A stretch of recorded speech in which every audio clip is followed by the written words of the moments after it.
untuk yang nomor 2, ini kan pakai analisis ANOVA 2 jalur. Jadi ada A1, B1, A1, B2, A2, B1, A2, B2. Nah, ini ada 40 data jadinya. Nah, kemudian di sini kita anggap A1 itu 1, B1 itu 1. Kemudian B2 itu 2, A2 itu 2. Jadi gini, kalau A1, B1 berarti 1, 1. A1, B2 berarti 1, 2. A2, B1 itu 2, 1. A2, B2 itu 2, 2. Nah, contohnya gini. Dimasukin ke SPSS-nya. Kita tulis dulu variabelnya. Yang pertama A, kemudian B, sama Y. Karena di sini ada 2 variabel ya, A sama B. Nah, kemudian di sini karena tidak ada desimal, berarti ditulis aja 0. 0, kemudian 0. Nah, selanjutnya untuk labelnya. Untuk labelnya yang A kan ini tentang umpan balik. Nah, umpan balik ini kan ada dua macam tadi. Yang pertama, yang ke-1 itu umpan balik segera. Nah, kemudian di add. Kemudian yang kedua, ini adalah umpan balik tertunda. Nah, di add lagi, maka di oke. Nah, kemudian yang kedua, yang B. Yang B ini kan tentang efikasi diri. Efikasi diri. Nah, ada 2 juga kan, ada 2 macam. Ada yang pertama ini efikasi diri tinggi.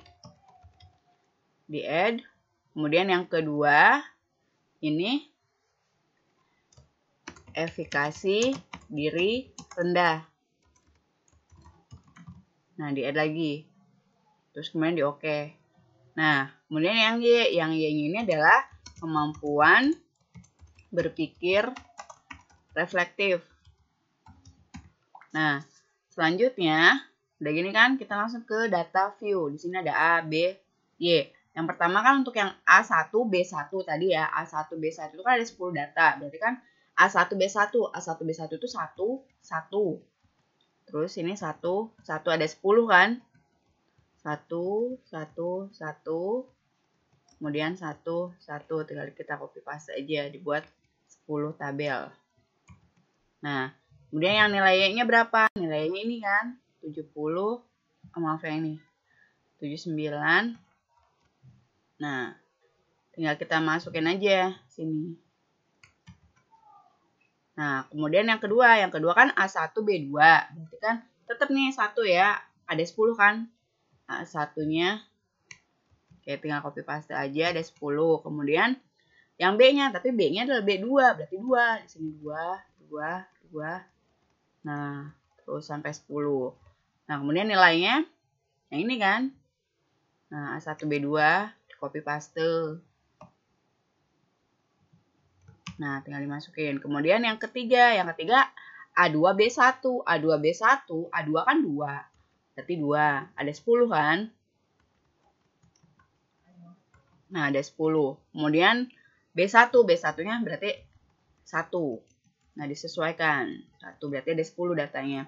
Kemudian yang selanjutnya, yang ini A2, B1 tinggal di copy paste datanya. Nah, kemudian yang selanjutnya adalah A2B2.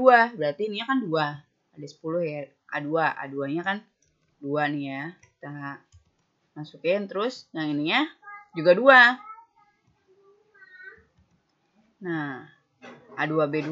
Nah, A2B2 ini datanya. Tinggal kita masukin. Di copy paste. Nah, kemudian udah tuh kan datanya kita dapat. Kalau udah kita dapat tinggal kita analisis. Nah, caranya kalau misalnya kita mau uji deskripsi data, kemudian uji homogenitas sama uji hipotesis, yang pertama adalah analis dulu. Analis, kemudian general linear model. Yang ini. Kemudian univariate. Dan kita klik. Nah, di sini ada umpan balik, efikasi diri, kemampuan berpikir. Jadi kita tinggal pindahkan aja ya. Untuk pindahkan, oh ya ini maaf yang ini ya. Tadi tuh untuk yang ini kita ganti nominal ya. Yang A-nya yang nominal. A-nya sama B-nya yang nominal. Nah, baru kita ke analis. Kemudian, tadi general linear. Nah, ini.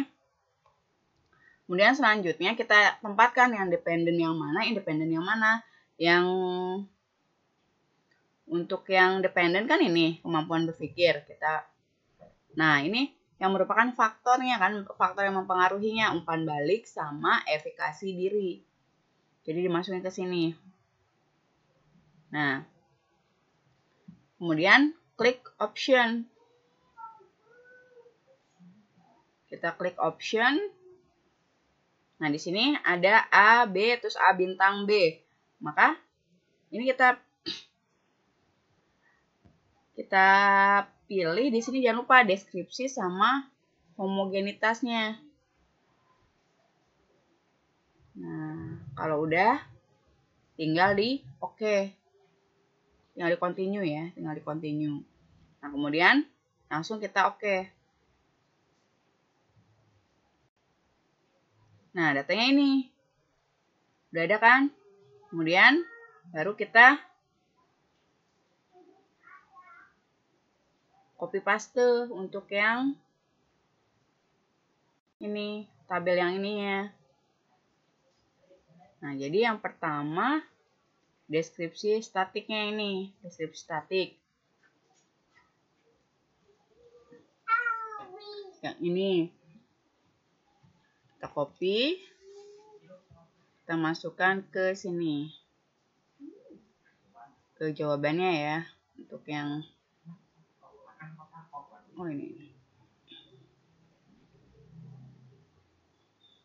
ini kita masukkan ke ini jawabannya. Nah, ini udah kan?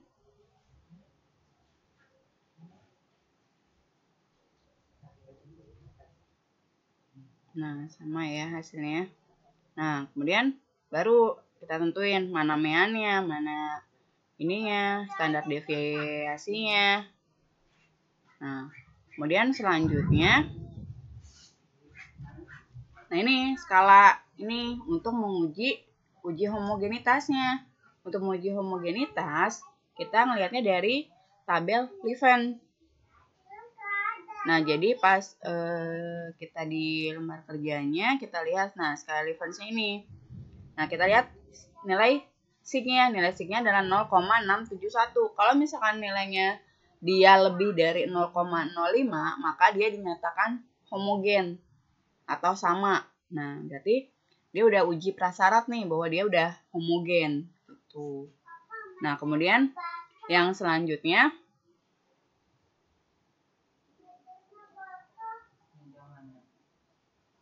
untuk yang jika asumsi uji prasyarat analisis data, maka ujilah hipotesisnya berdasarkan rumusan masalah yang telah dibuat.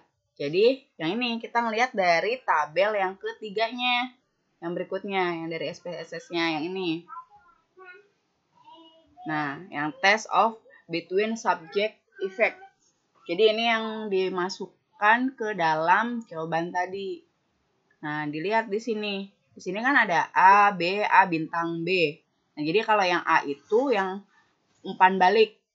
Kalau yang B itu untuk efikasi diri. Untuk A bintang B artinya interaksi antara A dan B-nya. Nah, kemudian ya tinggal dilihat di sini.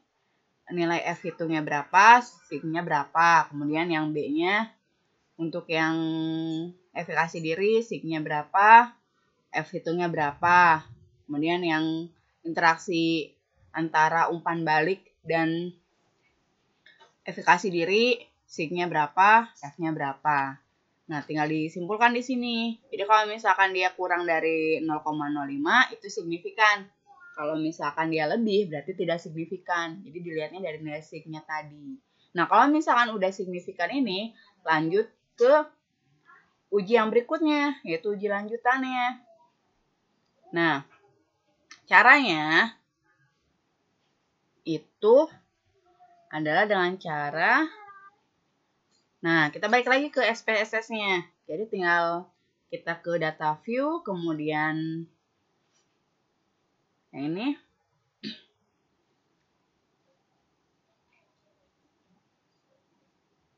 Nah, kemudian tinggal ditambah huruf PH. PH, kemudian desimalnya kita nolkan. Nah, kolom labelnya kita tulis dengan post hoc. Nah, kemudian, nah kolom di value-nya ini kita isi sama yang pertama itu A1, B1, kita add. Kemudian yang kedua A1, B2. Kemudian yang ketiga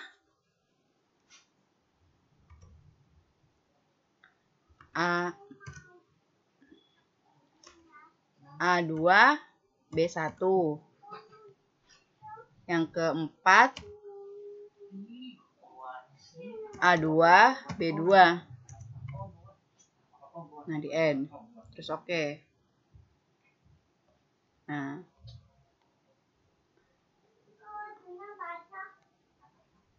Udah kan? Setelah itu kita ke data menu data view lagi. Nah, udah di data view itu kita isi kolom PH-nya sesuai dengan kelompoknya.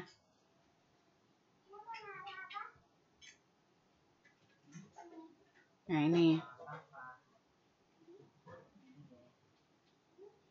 Jadi, yang pertama kan yang ini, A1, B1. Yang ini nih ya, A1, B1 ini kan 1. Kemudian, sampai sini ya, sampai 10 ya, satunya ya. Kemudian, yang kedua, A1, B2. A1, B2 itu kan kedua. Sampai 10. Yang ketiga, A2, B1. Itu yang ketiga. Nah, yang terakhir, yang keempat. Kita masukin yang keempat. Nah, udah kan? Kalau misalnya udah, kita tinggal analyze, kemudian general linear model, kemudian univariate. Nah, udah kan? Terus di sini kita langsung reset dulu. Di reset. Nah, kan balik lagi nih ke awal ya. Jadi, sekarang pindahkan variabel Y-nya. Ini kemampuan berpikir reflektif ke dependent. Kemudian yang post hoc-nya yang ini kita pindahkan ke nih. Oh, ini belum kita rubah ya ininya ya, tadi skalanya ya. Oke, kita rubah dulu ya skalanya yang ini nih. Nah, nominal ya. Oke, kita ulangi lagi, analyze, general, uni. Nah, kita pindahkan yang ini, dependent, post hoc-nya ke sini. Nah, kemudian selanjutnya kita